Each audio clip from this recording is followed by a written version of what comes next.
In business school, we talk a lot about branding as it relates to a business, not a startup. This panel will help entrepreneurs start to think about the importance of branding while founding your company.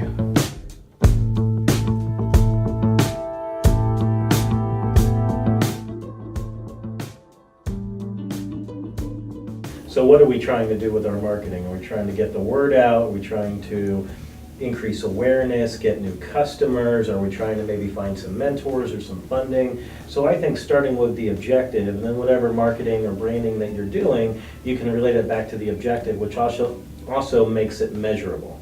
So you can measure, well, this is working and this is not, and it's kind of a test and refine strategy, and then you can move on into specific channels, whether that be social media, regular advertising, maybe some PR and things like that. One thing I think they spend too much time thinking about is, what's the perfect name for our company, and how do we get all of our marketing materials to look cool, and all these things. I remind them that, when people saw Google for the first time, they thought that was a ridiculous name. So it's important to have a name that's reasonable, but it's not the end of the world if you don't pick the most perfect name out there. If you're successful, people will love your brand. That's kind of a rule of thumb. If you're not successful, nobody will care because they won't remember you. In terms of things they don't spend enough time on, I don't think people spend enough time thinking about when they create a brand, what it represents. Does it represent them? Are there a consistent set of attributes associated with the brand? Are you a conservative brand? Are you a progressive brand? Are you an innovative brand? Or what? They throw the brand out there and they expect the brand to do all the work for them. And the truth is, you have to build an idea around what your brand is. You have to create consistent messages across all your channel to reinforce those ideas. Because many companies pivot so often that the brand doesn't even exist after they pivot so many times. So what I recommend to them is just work at it, build that product, get it going, and then find your brand, and then find your audience. It will all be there, it'll wrap around together, and it'll work.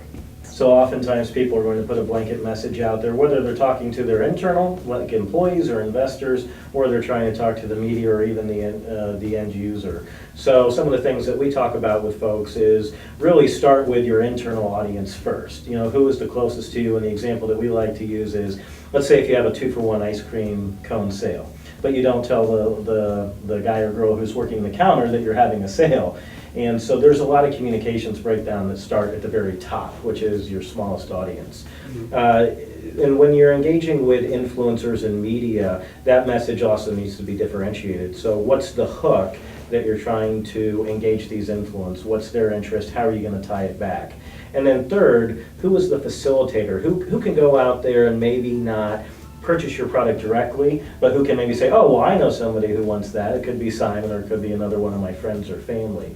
And then finally, the end user. And I think most people jump to the end user and want a message to everyone in a very broad fashion. And I think that may be, I think having a more focused message and really doing a rifle targeting as opposed to a shotgun has the best result. Lots of times throughout history where companies will change what their brand represents. And it's an evolutionary process. And so it sounds a little bit counter to say, hey, be consistent with your brand and also let it evolve, but it very much is a slow process where it will change over time.